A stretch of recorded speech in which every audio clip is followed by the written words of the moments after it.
Benoît Saint-Denis est-il en grand danger face à Joel Alvarez? L'UFC manque-t-elle de respect à José Aldo pour sa grande tournée d'adieu? Belal Muhammad est-il un champion sous-coté? L'UFC 315 le 10 mai à Montréal va être un événement historique pour le MMA français avec Manon Fiorot contre Valentina Shevchenko, mais cette carte québécoise regorge d'autres centres d'intérêt. Et pour sa grande première, Aldric Enerby sur la chaîne Jab Life va vous proposer la présentation de cet événement très particulier pour tout notre MMA. Let's go! C'est notre grande première, Aldric Enerby, votre émission hebdomadaire sur Jab Life qui vous fera toute l'actualité du MMA, mais aussi des sports de combat de façon globale, de la boxe notamment. On se retrouve donc pour cette UFC 315.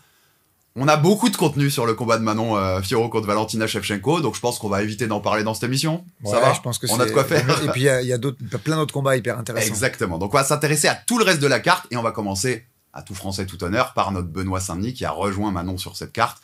Un combat dangereux contre Joel Alvarez, 22 victoires et 3 défaites en carrière, 17 que définition sur ces 22 victoires, dont 17 à la soumission.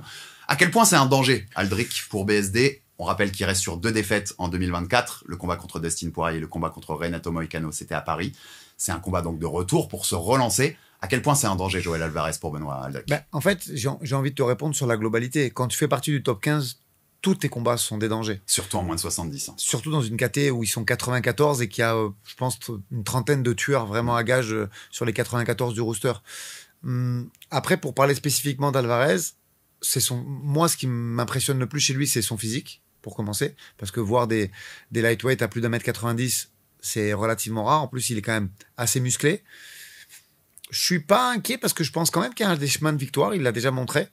Il a montré des faiblesses, notamment sur les takedowns. Mais ouais, ça reste quand même... C'est très solide. Et pour moi, il y avait quand même beaucoup moins fort dans la KT. Mais je vais revenir juste sur une phrase. On ne choisit pas avec l'UFC. Tu ne négocies pas, à moins d'être champion. Je pense que le champion peut prétendre à quelques considérations, mais quand tu fais partie du top 10, du top 15, tu prends ce qu'on te donne, et si on te donne pas, tu attendras pour la suite. J'allais plus loin, en fait, c'est que si tu dis non à un combat, tu sais pas quel combat on va te proposer, ni quand d'ailleurs. Ni quand, ouais. C'est ça le plus important. Dans la gestion économique, c'est assez compliqué. Tu vas combattre, mais tu sais pas quand. Et à ce niveau-là de leur carrière, ils ont besoin de régularité, les athlètes, quand même. Donc, il fallait prendre, ils ont pris. Mais je pense moi, je pense rester très optimiste. Il y a un chemin de victoire qui est clair. En tout cas, il a déjà montré des faiblesses par le passé. C'est marrant, je rebondis sur ta phrase là, mais Nicolas Haute, le coach aujourd'hui de Benoît Saint-Denis, je l'ai entendu dire, il a un chemin de victoire grâce au style. Ce chemin de victoire correspond au style de BSD. C'est pour ça qu'il était content de ce match-up. Tu vois ce qu'il veut dire? Et pour toi, t'es d'accord avec ça? Le style de BSD lui donne un chemin de victoire face à quelqu'un comme Alvarez? Oui, et en plus, Benoît, il a quand même... Il faut rendre à César ce qui appartient à César. Benoît, il a 2 défaites, mais la seule chose qu'on peut dire, c'est que sur la temporalité de ses combats, on a toujours vu un Benoît qui s'est amélioré, combat par combat. Malheureusement, la dernière fois, on n'en a pas vu assez. Contre Dustin, on sait qu'il y avait un souci de santé important et un cut très difficile. Mais si on analyse, à chaque combat qui a été le sien, il y a eu des progrès de fait, notamment sur son stand-up, notamment sur son cadrage. Il y a eu beaucoup de progrès. Là, je sais qu'il a fait un camp complet avec Nico, qui est un grand professionnel. Donc, je pense qu'on va encore voir un Benoît qui a progressé. Et je ne sais pas sur quel registre on va constater le progrès, mais je pense que des progrès, il y en aura eu partout. Après, pour rentrer spécifiquement, on va pas faire le game plan, mais parce qu'en plus, j'ai eu aucun contact avec Nico là-dessus. Mais pour être honnête, le chemin de victoire qui a été les défaites, en fait, de son adversaire, c'est souvent sur la lutte. Il s'est fait grander contre Tsarukyan, mais qui est un grappleur légendaire avec un background de lutte énorme. Ouais, on rappelle, t'as raison. Arman Tsarukyan, Damir Ismagulov, c'est ces 2 défaites à l'UFC, Joel Alvarez. Et le synonyme, c'est un niveau de lutte très très élevé. Est-ce que Benoît a ce niveau de lutte? Non. On se parle franchement, même avec des progrès. Tsarukyan, c'est très très très haut le niveau de lutte. Mais est-ce que Benoît est capable de le faire tomber? Moi, je pense que oui. Avec ses armes à lui, mais je pense qu'il est capable de scorer des takedowns. Et après, il reste très très dur à finaliser. Il a un grappling très solide. Donc clairement, oui, il y a un chemin de victoire sur ce qui a déjà été fait sur son adversaire, et je pense qu'il est capable de le faire. Vous étiez content, une petite parenthèse, mais vous étiez content qu'il soit sur cette carte-là, en même temps que Manon? Je sais que tu l'aimes bien, Benoît, donc... Je vais être très honnête, on va peut-être se croiser 3 fois pendant la Fight Week. Par contre, ce qui est sûr, c'est qu'on a des interactions avec cette équipe. Moi, j'aime bien Nicolas, j'ai bossé avec lui en équipe de France, j'aime beaucoup Benoît. Donc, ça posera en tout cas aucun problème. Ce sont des interactions positives. Je vais te dire, en plus, je trouve ça cool, je trouve que ça fait une double lumière sur cet événement-là. C'est-à-dire qu'on l'attend pour Manon, Et on l'attend pour le retour de Benoît parce que tout le monde l'attend depuis Paris pour le coup. En tout cas, ces deux combats peuvent mettre un énorme coup de pied dans le MMA français, ça c'est évident. Je l'ai reçu, moi, Benoît, il y a quelques semaines dans mon ancienne maison. On a fait une belle et longue interview ensemble. Et j'avais l'impression, je sais pas si tu l'avais vu cette interview, mais qu'il avait fait beaucoup de chemin dans la tête aussi. Qu'il reconnaissait beaucoup de choses qui s'étaient mal passées, notamment autour de combats contre Moïcano à l'UFC Paris. Et j'avais l'impression qu'il était sur le bon chemin à ce niveau-là et qu'il avait fait le travail nécessaire pour être bien à la relance. J'ai bien aimé sa phrase, alors je vais mal le citer, mais juste que les gens comprennent, quand il parle de soldat et de général, tu vois, et il comprend qu'il peut pas être décideur et combattant. Et ça, déjà, pour moi, c'est le progrès fondamental. Il faut être capable de lâcher prise. Le lâcher prise, il est important pour un athlète, et il faut être capable de réfléchir, mais au bon moment. Et quand t'es fatigué, quand t'es en camp, quand tu manges peu, quand tu t'entraînes 2 à 3 fois par jour, il faut être capable d'écouter quelqu'un qui va te dire, fais comme ça. Et je pense que l'alchimie avec Nicolas Haute, elle peut être très efficace, sur ces bases-là en premier. Vous comprendrez très vite, je vais ouvrir un peu le débat, vous comprendrez très vite que dans Aldric Enerby, je vais souvent faire ça, je vais profiter du coach Cassata à côté de moi. Pas spécifiquement sur Benoît, mais comment tu gères un athlète qui reste sur 2 défaites? Forcément dans une perte de confiance, on sait, ça marche aussi comme ça le combat. Comment tu gères un athlète et la gestion? Là, je parle plus psychologique que technique, tu vois. Je pense qu'il faut... Moi, j'ai un peu le cas en ce moment avec Mehdi Dakaev qui vient de signer au PFL. Il y a 2 défaites. Après, il faut les analyser, comprendre pourquoi. Je pense que il y a la défaite contre Poirier, il n'a pas du tout à rougir, il a été exemplaire et il avait la monte encore quelques secondes avant. Donc, c'est des détails, mais c'est pas des détails. C'est-à-dire qu'il y a des points extrêmement positifs. Moïcano, le premier round aussi, bien sûr. Et même sur Moïcano, il y a un choix. On sait que Nassourdine a fait le même premier round contre Allen et il a fait le choix de garder la position. Je parle d'une position croix et de crochet dans le dos par la suite. Et là, tu sens que Benoît, il fait le choix de vouloir sortir tout de suite parce que peut-être qu'il y a la France, le chaudron qui est... T'es main event à Paris, hein, c'est forcément, ça joue sur la tête. Puis tu l'as fait, hein, toi, cet accord Arena, c'est un chaudron. T'as envie de faire plaisir au public et peut-être qu'il a voulu sortir pour montrer qu'il n'était pas dominé. Et que la patience aurait été peut-être une meilleure vertu sur ce combat. Donc je pense qu'il y a plein de points positifs. Je crois qu'il est arrêté au début du 3e, enfin dans le break entre le 2 et le 3, il gagne le 2. Donc voilà, je pense que la meilleure façon de revenir sur ces défaites, c'est de voir le positif parce qu'il y en a eu. On sait qu'il y a... Dana White a relaissé entendre qu'on allait avoir notre UFC Paris 4 dans quelques mois, on ne sait pas exactement quand, mais en tout cas, c'est dans les tuyaux apparemment. Il y avait beaucoup de gens qui, à l'époque de la défaite contre Moïcano, vu en plus un peu la violence qu'avait subi pour le coup Benoît pendant ce premier round, qui disait ce serait peut-être bien qu'il fasse une pause pendant 1 an et qu'il revienne à Paris. Je voulais avoir ton avis là-dessus parce que moi je pense que c'était une bêtise. Et je pense qu'il est bien de revenir ailleurs, à Montréal comme ça va être le cas par exemple, et de pas se mettre la pression de dire ça fait 1 an que j'ai pas combattu et je reviens dans ce chaudron de l'Accor Arena, devant mon public où j'ai pas le droit de me rater du tout. T'as quelle position par rapport à ça? Je te suis à 100% et j'en parlais avec Kevin Jousset, que j'ai coaché pour le dernier UFC Paris. Je lui avais dit, Kevin, fais attention, c'est chaud en France, c'est vraiment, ça donne une pression très importante. Et je vais te dire, moi, j'ai ressenti la pression de la même façon que je parle du Dana White Contender Series. Je dis souvent, il y a une très grosse pression dans le show parce que il y a les 4 qui sont assis, t'as Dana, t'as Hunter, t'as les 2 matchmakers qui sont là et qui regardent et on entend leur voix. Et je trouvais cette pression très importante. Et ben moi, je pense que l'UFC Paris, c'est la même pression. Même si c'est pas le Dana White, c'est une autre forme de pression. Ouais, puis c'est en France, il y a beaucoup d'attractions, il y a des médias qui sont très importants pour les fighters, même ceux qui sont en prélim. Le parallèle, je le fais parce que au Dana White Contender Series, t'as pas le droit de te louper. Et en fait, à Paris, pour un fighter français, t'as presque pas le droit de te louper. Non, mais t'as pas le droit de te louper parce que on voit avec le football, il se passe sur le MMA ce qui se passait depuis 30 ans ou 20 ans sur le football. C'est un sport direct, c'est un sport du présent. Et si tu gagnes, t'es le meilleur. Et si tu gagnes pas, il y a toutes les critiques du ciel, t'es vendu, tu prends des plombiers. Enfin, on connaît un petit peu tout ce qu'on voit sur les réseaux sociaux. Et voilà, c'est la réalité du sport parce qu'il est supporté par des passionnés. On n'a pas des supporters, on a des passionnés. Les mecs, ils ont la passion. Tu perds, tu les déçois, donc ils te matraquent. Il y a cette éducation, tu le sais, on a déjà parlé ensemble à faire en France aussi. La défaite, ça existe dans ces sports. La défaite, ça existe, on rebondit, on repart. Il n'y a pas que des Khabib ou des Floyd Mayweather dans la vie. C'est l'exception, ces mecs-là. C'est pas la règle, en fait. Vraiment pas. Pour conclure sur Benoît contre Joel Alvarez, quelles armes il a? Pour résumer grossièrement, sans rentrer dans un game plan précis que t'aurais fait ou quoi, mais quelles armes a Benoît pour battre Joel Alvarez à Montréal? Son cadrage, la pression qu'il met le volume qu'il est capable d'envoyer et sa lutte. C'est-à-dire qu'on sait que à partir du moment où il arrive à faire reculer les jambes, Benoît, il a une très bonne lutte. Il est capable de lutter bien contre la cage. Il a une bonne attaque aux jambes. Au sol, c'est costaud. Moi, je pense que c'est un combat qui peut gagner au sol, même si au sol, on sait qu'Alvarez, il a tendance à se laisser amener. Et on verra au moment du combat qui est le meilleur. Est-ce que c'est Alvarez sur le dos? Parce que je suis persuadé qu'on va voir cette position. On va voir un Alvarez sur le dos et on va voir un Benoît au-dessus, en demi ou dans la garde.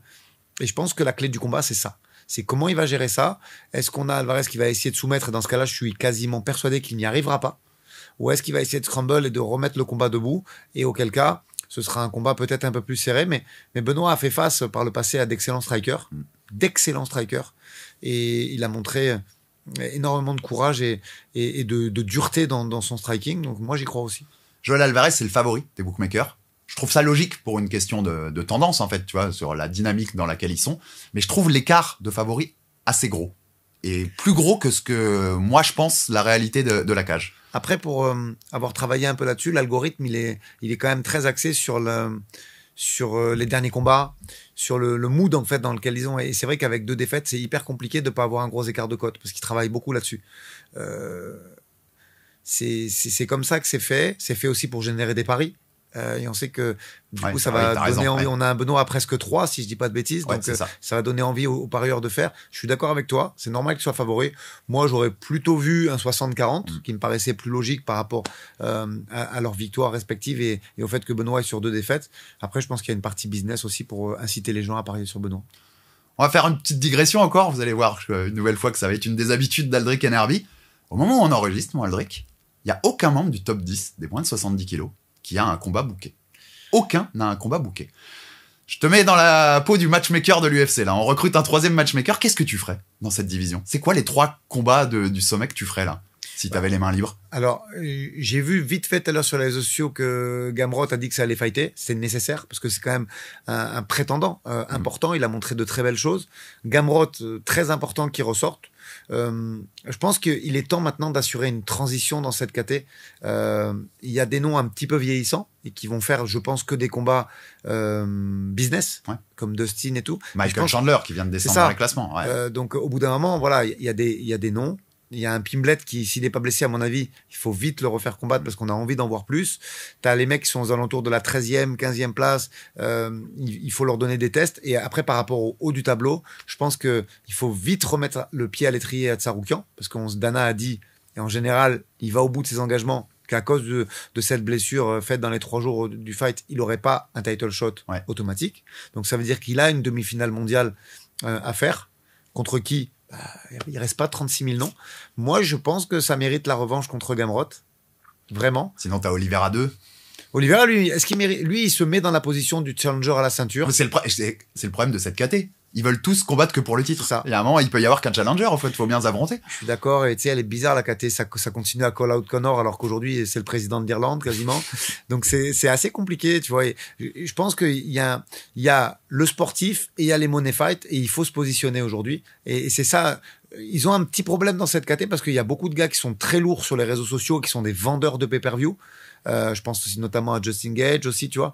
Et c'est ça qui est compliqué. C'est que les mecs veulent avoir de la plus-value sur leur carrière et ils veulent aussi rêver sur la ceinture. Maintenant, il faut choisir. Est-ce que tu te positionnes sportivement? Et je pense que si j'étais matchmaker, c'est juste le dialogue sans aller rentrer dans des noms. Je pense qu'il faut prendre les mecs qui sont prêts à combattre et il faut leur expliquer que le money fight, c'est le money fight et que la méritocratie sur le classement, pour pouvoir aller chercher cette ceinture contre Islam, c'est autre chose. On sait qu'il y a Topuria aussi qui vient d'arriver dans la KT, qui veut se placer. Moi, alors, je vais être égoïste, je vais parler de moi.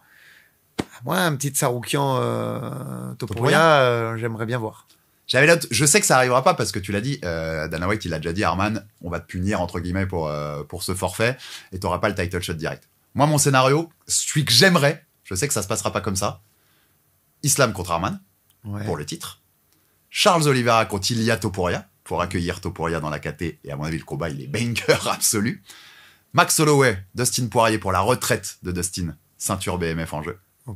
Paddy Pimblett contre Justin Gaethje, pour faire le test encore après Chandler pour Pimblett, un autre de cette vieille génération, et Gamrot Hooker 2. Ouais, ça tient la route. Make sense, comme ils disent les Américains. Après, je pense que Pimblet, vu le physique qu'il arbore maintenant, va pas recombattre tout de suite, à mon avis. Il a pris plus de 20 kilos depuis le combat. On est à plus de 90 kilos, donc voilà, l'hygiène de vie, après, c'est dommage parce que moi, je trouve qu'il a montré énormément de choses en Angleterre. Et cette hygiène de vie, elle va, pas maintenant parce qu'il reste jeune, mais tôt ou tard, elle lui jouera des tours. Mais ouais, je pense que ça a du sens au niveau du match-up. Je pense qu'ils vont aller me chercher des noms du top 10 aussi, tu vas voir, ils vont rajouter. Il y a, mine de rien, il a quand même accepté le combat 72 heures avant, donc je pense que Moïcano va être récompensé. Ouais. Ah oui, ça c'est logique, parce qu'il a pris des risques quand même, et ça, il doit y avoir une récompense derrière ça. Reste à savoir qui. Moi, j'aime bien aussi le Gamrot Moïcano. Deux très bons grappleurs. Ouais, c'est pas mal aussi. Ça peut être très très sympa à regarder. On va voir, mais je pense que ça va sortir. À mon avis, là, dans les 10 prochains jours, on a déjà 1 ou 2 combats à 70 qui sont matchés. C'était pas prévu dans mon conducteur, mais tu veux une anecdote folle sur l'hygiène de vie de Paddy Pimblett? Je suis un mec sur YouTube qui s'appelle Beard Meets Food. C'est un Anglais qui va faire des concours de bouffe aux États-Unis, tu sais, où ils ont parfois des burgers avec 18 étages et tout. Sa spécialité, c'est il va dans ses restos et il détruit le concours. Il massacre le truc en 20 minutes alors que les mecs galèrent à le faire en 1 heure. Et il va dans un pub à Liverpool parce qu'on lui a dit, dans ce pub, c'est là où il y a le concours du plus grand nombre de chicken wings mangés en 1 heure. Et quand il arrive dans le pub, le numéro 1 du classement, c'est Paddy Pimblett, qu'on a mangé 47 en 1 heure. Bon. Genre un classement normal, hein, avec tous les gens pas spécial de combattants. Le mec était numéro 1 de ce pub en 1 heure pour manger des chicken wings. Bon, il se fait détruire. Hein. Mon youtubeur l'a détruit, je crois qu'il fait 60 ou 61, un truc comme ça. Mais c'est une folie quand il pense. Le mec était numéro 1 d'un concours de bouffe. Non, mais surtout que le corps a une mémoire. Moi, je le vois avec mes athlètes. Faire un plus 10 après le combat, c'est rien, après la pesée, il n'y a rien de choquant. Par contre, refaire un plus 10 derrière dans un laps de temps très court, parce que au moment où on se parle, je crois que l'UFC, il a 2 semaines, hein, l'UFC. Ouais, même pas. Ouais. Là, par contre, c'est colossal. Il a du sang piffré, parce qu'en fait, le corps, il stabilise quand même à un moment. Qu'est-ce qu'il se met dans la Ouais, je pense que ça doit bouche, être indécent ce qu'il mange. C'est quand même assez incroyable. On va passer à un autre combat de la carte qui m'intéresse. Mon petit chouchou, vous le savez si vous me suivez depuis longtemps, José Aldo, mon GOAT. Je vais être clair et on en redébattra peut-être plus tard dans nos émissions, Aldric. Ma question, tu l'as eu dans l'intro, est-ce que l'UFC lui manque de respect? Je fais la liste des adversaires qu'il a affrontés depuis son retour, c'était l'année dernière, en 2024. Jonathan Martinez, Mario Bautista et donc Ayman Zahabi. C'est des combattants classés, hein. Donc il n'y a pas de manque de respect dans le sens, on ne donne pas non plus un inconnu ou un mec qui n'est pas dans les classements. C'est pas ce que j'ai envie de voir pour José Aldo à ce moment-là de sa carrière. Aldo. Après, j'avais envie de voir, et je te laisse la parole derrière, j'avais envie de voir Dominique Cruz, même si maintenant, après son forfait contre Rob Font, il laisse les gants. Patricio Pitbull, qui vient d'arriver à l'UFC, au Brésil. Ça a peut-être de la tête. Henry Cerudo, qui est dans la même catégorie que lui, ancien double champion. Tu vois, j'ai envie de non face à José Aldo. Ça a plus de sens que de lui faire un run pour la ceinture. Il va pas prendre la ceinture, José. Mais des gros noms pour sa tournée d'adieu, j'aurais trouvé ça plus cool que des... En plus, il se fait voler contre Bautista. Enfin, voler, c'est des décisions compliquées, mais elle aurait dû lui revenir. J'aime pas ce qu'ils font avec José Aldo. C'est une de leurs dernières légendes actives, hein, Aldric. Après, c'est lui-même, hein, au tout début, quand il a changé de KT, il s'est positionné pour aller chercher faire un ceinture. Ouais. Donc, il faut accepter. Après, si t'arrives et tu dis, je veux faire du money fight, ils auraient peut-être envisagé la chose différemment. Et regarde, il y a des gens qui l'ont fait. Nick Diaz. Ned Diaz, ils sont positionnés, eux, ils ont dit non, nous on veut faire des money fights, et ils ont été exaucés. Je pense qu'après c'est un travail, si tu mérites par ton attractivité le money fight, ils vont te le chercher aussi. Lui, il a voulu montrer que dans cette KT, avec un nouveau régime alimentaire et tout ça, il était capable de faire un run. Ils lui ont donné. Est-ce que c'est ce qu'on a envie de voir? Et moi, quand même, je suis intrigué.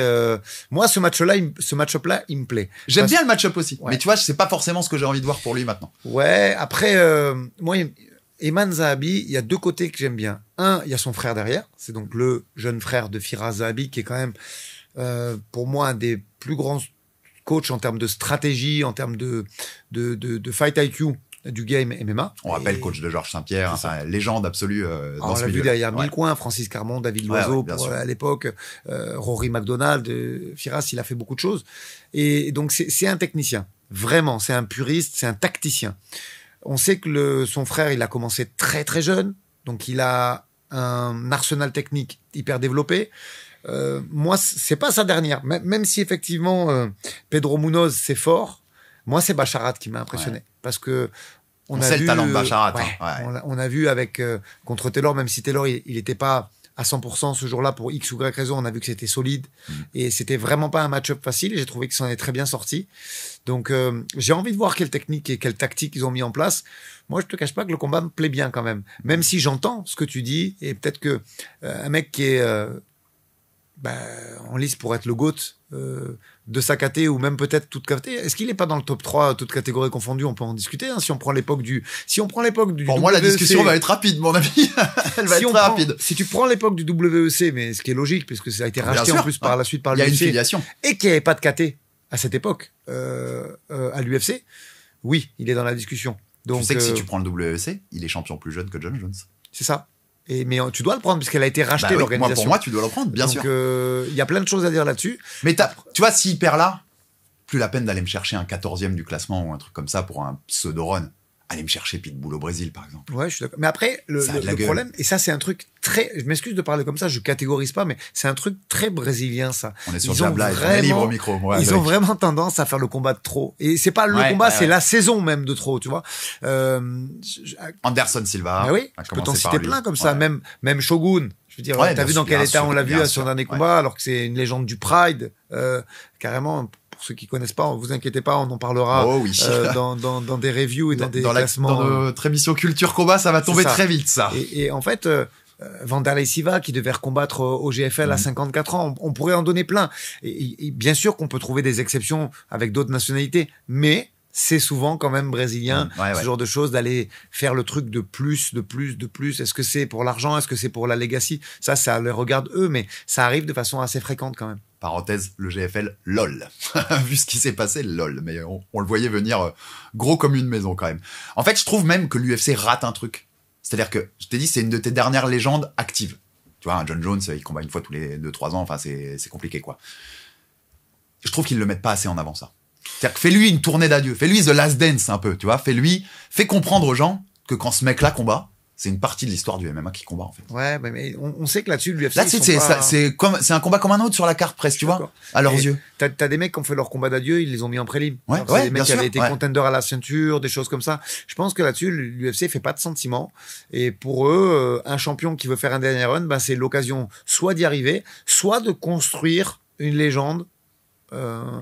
J'ai envie de te dire pas légende keeper, mais t'as compris le thème. Je pense que si Eman Zahabi, chez lui au Canada, bat Aldo, il se positionne de suite pour faire une demi-finale mondiale. Je pense pas que ce soit du tout un contender direct, mais en tout cas, il sait qu'il aura du très dur derrière.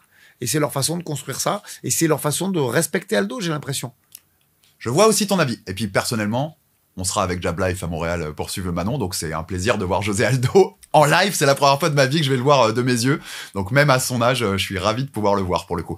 Digression time. Tu l'as dit, on est à moins de 2 semaines depuis l'UFC 314. C'est qui le meilleur 66 de l'histoire, Aldric?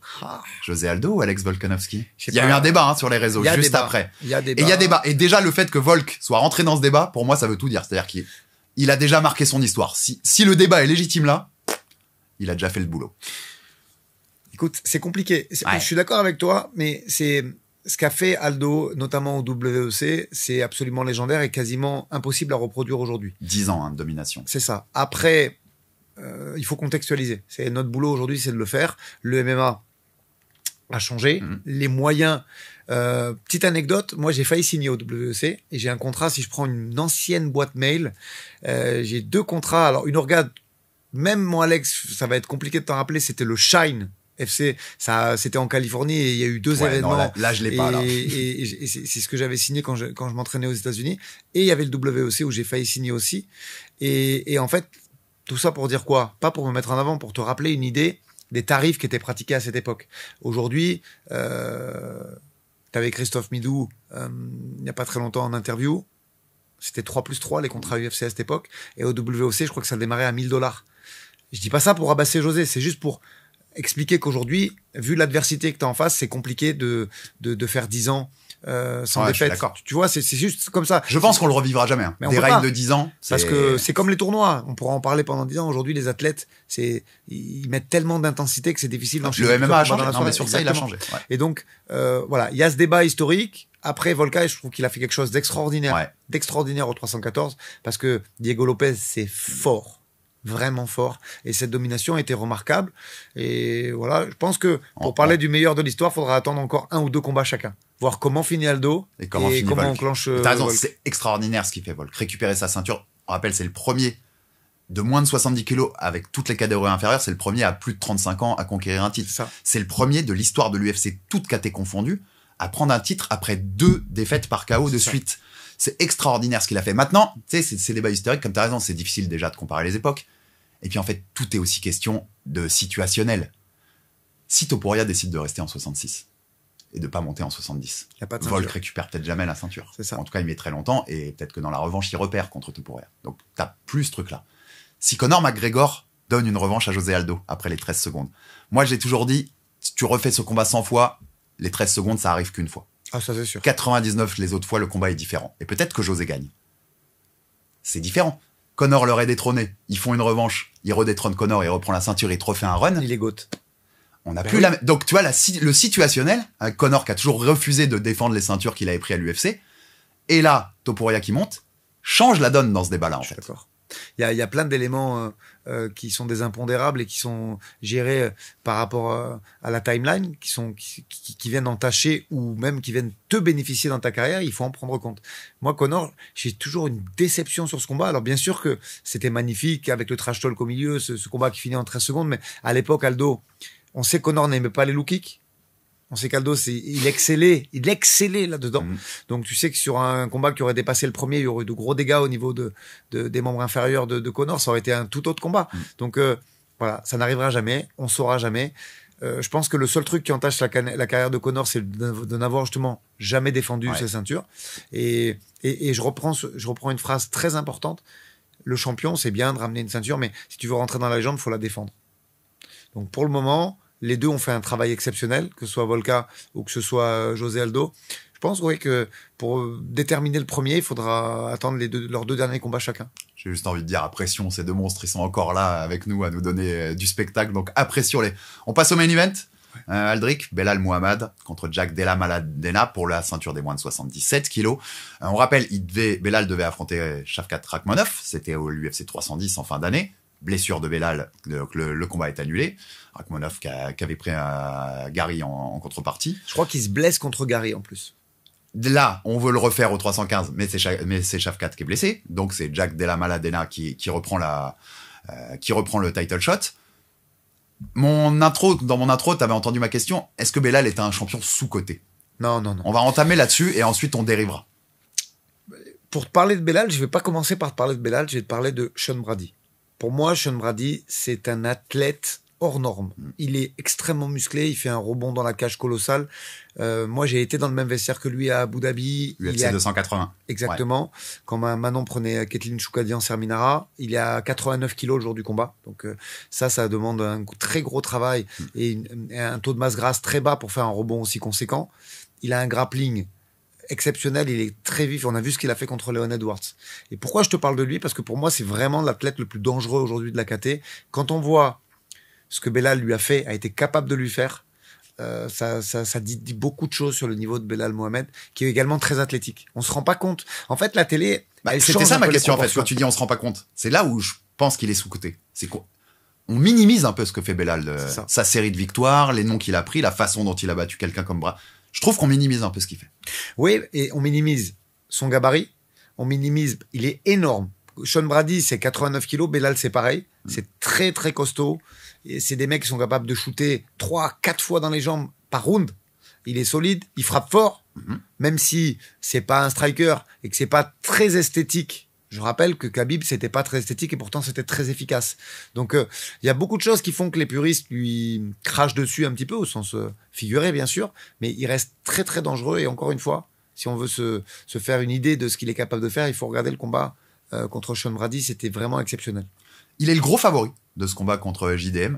Pour la petite anecdote, d'ailleurs, Della Maddalena, tu parlais tout à l'heure de Kevin Jousset, c'était le 3e adversaire en carrière de Kevin Jousset à l'époque en Australie. Ils ont fait une guerre phénoménale. Et Kevin avait perdu sur arrêt du médecin. C'est ça. C'est logique pour toi que Belal soit gros favori de ce combat-là ? Je pense aussi. Oui. Je pense que c'est un peu tôt pour Jack Della Maddalena. Écoute, là, il y a un chemin de victoire qui est inscrit. C'est-à-dire que on sait que si ça lutte, ça va être monosens. Après, À voir comment il prépare. En plus, je pense que ça peut nous réserver des surprises. Maintenant, j'ai envie de te dire, en quelques mois, c'est compliqué. Mais en fait, je suis réservé quand je te dis ça, parce que quand je te dis, en quelques mois, c'est compliqué, j'ai envie de reparler de Volka contre Islam 1. Avec Greg Jones dans son coin, avec le travail qu'il avait fait. Il nous avait montré des scrambles absolument exceptionnels sur des leg locks et tout ça. Donc, ça me fait un peu mentir. Normalement, il faut du temps pour préparer le défi contre un lutteur. Quand tu vois le travail qui a été fait de Volka avec Greg Jones, il me fait mentir. Donc j'ai envie d'espérer que s'il est capable de se relever avec des situations pas trop énergivores et qu'il ramène le combat debout, ça peut. Maintenant, c'est son seul chemin de victoire, c'est de l'éteindre. Au niveau du gabarit, je pense qu'il y a une petite diff quand même. J'ai vu les deux, moi, puisqu'on était à la conférence de presse avec Manon il y a 2 mois à peu près. Il y a une différence de gabarit importante aussi. Donc, on verra bien. En fait, j'ai quand même l'impression, c'est pas les combats pour le titre qu'on veut dans cette caté-là. On veut Shavkat, on l'a expliqué, ça a été repoussé 2 fois, ou Sean Brady. À qui tu le donnes le prochain d'ailleurs? Parce que Shavkat a dit que l'UFC lui avait promis qu'il était le prochain challenger, mais vu ce que Brady a fait à Edwards à Londres... Moi, je dis qu'ils doivent s'affronter. Ouais, c'est pas mal en fait. Je dis qu'ils doivent s'affronter. Souvent on dit non, mais tu coupes l'herbe sous le pied à 2 prétendants. Shavkat Brady. Ouais. Moi, je dis qu'ils doivent s'affronter. Après, ça dépendra aussi de pas mal de choses. Si t'as un champion blessé après le combat, on sait qu'en 25 minutes, il peut se passer beaucoup de choses. Là, moi, j'ai envie de te dire qu'il y aura pas de blessés. Pour moi, c'est ou Jack qui éteint Belal, ou Belal qui lui roule dessus, qui lui fait de la lutte et qui le tabasse jusqu'à soit la fin des 5 rounds, soit l'arrêt de l'arbitre. Donc, je pense pas qu'il y aura de blessures importantes à la fin de ce combat, mais on sait jamais. Au moins, ça renouvelle un peu la KT. Moi, c'est une des KT qui m'énerve un peu à l'UFC parce que ça bouge pas assez, je trouve. Sur les rankings, sur les match-ups qui se font. Mais c'est la faute des fighters. Il y a Kamaru Usman, immense respect à Kamaru et à toute sa carrière. Il a plus combattu depuis octobre 2023, il est toujours numéro 4. C'est ça, c'est qu'en fait, c'est ce que je te dis, il devrait presque y avoir un classement à part pour les gens qui veulent faire des money fights. Je comprends, hein, moi, que en fin de carrière, tu veux capitaliser. Après, Kamaru, il faut le voir dans la vraie vie. Tu sais que vraiment, il y a des moments avec le dos, il a du mal à marcher. Ouais, tellement il est... Tu vois, ouais. C'est donc... Mais dans ce cas-là, en effet, presque retire-le. C'est ça. Fais-lui faire des money fights quand il sera prêt ou s'il a envie de revenir dans la cage. Mais bloque pas un peu la KT, tu vois. Quand les meilleurs refusent en tout cas, de le classement de la c'est KT. compliqué. Ouais. Voilà, c'est ça qui est compliqué. Vraiment. Les meilleurs qui refusent de s'affronter, quand t'es fan, t'as envie de les voir, ces affrontements. Et c'est là... Et en fait, il y a des KT, pas beaucoup. Il y a 2 KT à l'UFC où le MMA, je vais être un peu critique, mais où le MMA ressemble à la boxe anglaise. Et où les meilleurs ne s'affrontent pas. En dehors de ça, ils se roulent tous dessus dans les autres KT et ça marche bien. Mais dès qu'il y a un peu de starification, c'est un peu plus compliqué. Ouais, mais c'est une KT où, dernièrement, ces dernières années, j'ai toujours eu un peu de mal avec ça. Colby Covington, à qui tu redonnes title shot après title shot après title shot, alors qu'il a aucune victoire contre aucun mec du top 15 depuis des années. Je trouve que c'est une KT qui était un peu trop bloquée pendant longtemps. Moi, je te réponds une question par une autre question. Est-ce que c'est pas leur façon de faire vivre une KT un peu morte? Quand je dis un peu morte, attention, oui, je vois. Sans star émergente. Parce qu'à part Shavkat, Brady, on sait qu'il est dans les tuyaux depuis 2 ou 3 ans. Oui, mais c'est pas encore une star.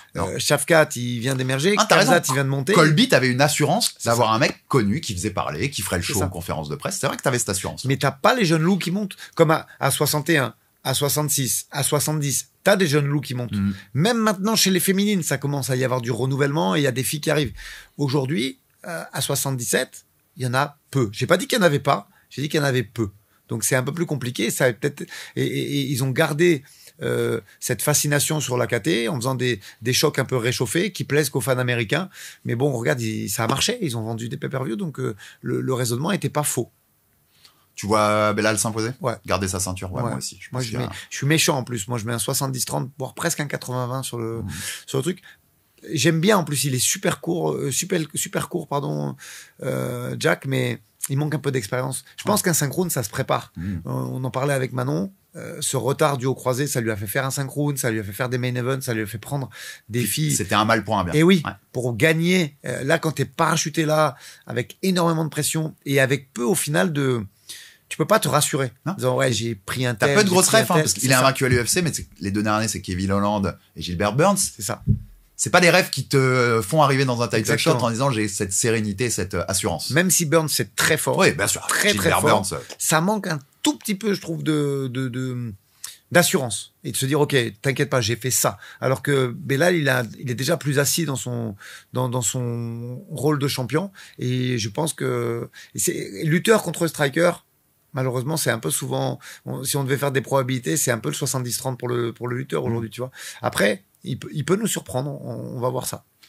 Et il nous reste un dernier combat sur cette main card, enfin, sauf celui de Manon, mais vous savez, on a beaucoup de contenu sur Jab Live pour vous en parler. C'est un autre combat féminin dans la même catégorie, l'ancienne championne, Alexa Grasso, contre Natalia Silva. Je vais être simple. Si Manon prend la ceinture à Montréal, la vainqueur, c'est la future challenger de Manon? C'est l'UFC qui décidera. Après, c'est intéressant pour deux choses. Je vais dire une petite anecdote. Grasso, il n'y a pas d'anecdote. Elle a été championne, elle a battu Shevchenko. Donc, forcément, si elle s'impose, elle aura son mot à dire. Il ne faut pas oublier Blankfield qui est en train Et je de disais rouler bien, sur la surtout KT, si c'est Manon. Parce que si c'était Valentina qui conserve, ils l'ont déjà fait. Compliqué de faire un quatrième grâce au Shevchenko. Après, on sait que l'UFC, la Chine et le Mexique, aujourd'hui, c'est les deux attractions, les pôles d'attraction les plus importants. D'ailleurs, ils ont construit les deux UFC Performance Institute qui ont été construits hors Vegas, c'est en Chine et au Mexique, ça veut tout dire. Donc, on sait qu'ils lâcheront pas l'affaire si elle gagne. Après, Grasso, très intéressant. Moi, j'aimerais bien le voir. Fiorot Grasso, ça me plairait beaucoup. Et le head coach ne serait pas très inquiet, sans manquer de respect à Alexa. Silva, il y a... Tu dis, on est clair, hein, tu considères par exemple qu'elle est moins forte que Blanchfield, que vous avez déjà battu. Moi, je pense que Blanchfield lui roule dessus. C'est pour ça qu'il faut la garder à l'œil. Et Silva, il y a une belle histoire. On a pris le short notice en 2021 parce que Natalia Silva s'est blessée au scaphoïde. Et c'est Manon qui l'a remplacée. Donc, il y a une histoire à raconter. Il y a un truc à raconter si c'est elle qui gagne. C'est même très joli, en fait. Ouais, donc on verra bien. Après, je pense que Shevchenko, quand même, de par son statut de GOAT, si ça perd, à part que ça perd très salement, elle méritera une revanche.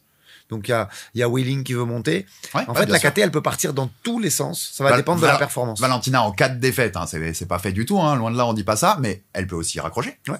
Vu son parcours et son âge, il y a beaucoup de possibilités en fait. Elle a 38 ans, Shevchenko. Derrière, et je te disais, la KT se renouvelle. Il y a pas mal de filles qui arrivent, cette Natalia Silva, et puis il y en a d'autres. Et du coup, Blankfield, qui roule sur tout le monde, et qui est jeune, qui vient de faire 24 ou 25 ans. 25 ans, elle a encore beaucoup de temps devant elle. Ouais. Donc, mais Blankfield, ce sera la prochaine championne. Je te l'assure maintenant, on peut garder les images en archive. Par contre, il faudra qu'elle attende que Manon arrête. Il faudra attendre de s'écarter un minimum. Ah oui. Et dans mon scénar, tu me connais, j'aime bien les scénarios un peu... projection et jus de crâne.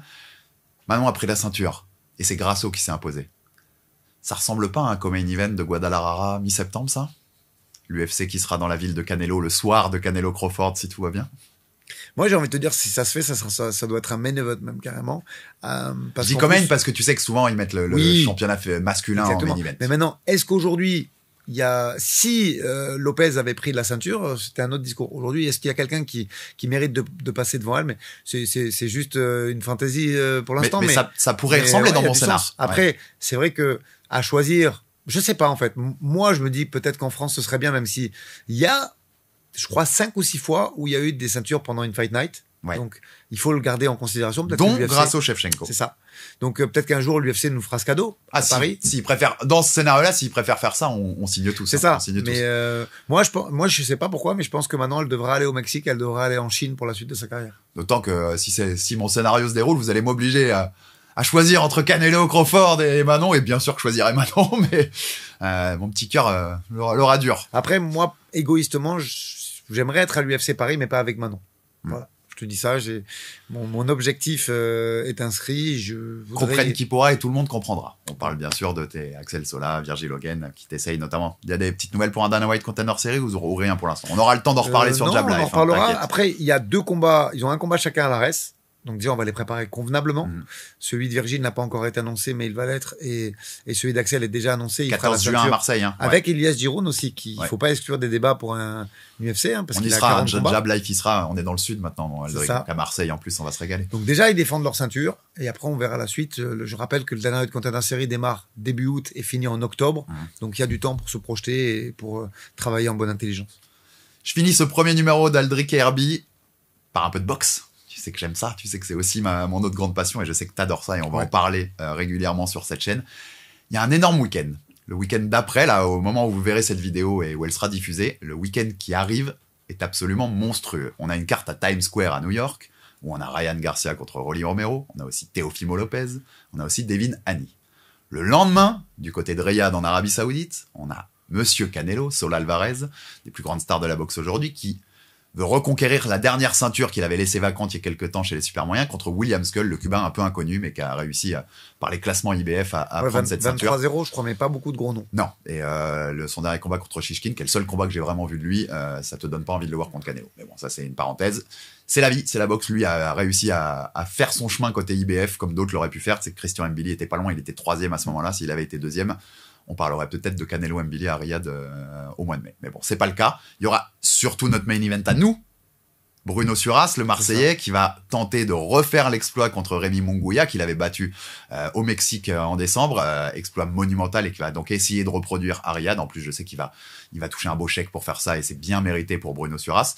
Martin Bacollet, qui est de retour, qui avait pris un combat en short notice là sur Beterbiev Bivol 2, qui va affronter Efe Ajagba, Badou Jack pour la ceinture WBC Cruiser, et le lendemain, à Las Vegas, mon chouchou, Naoya Inoue, le monster qui revient aux États-Unis.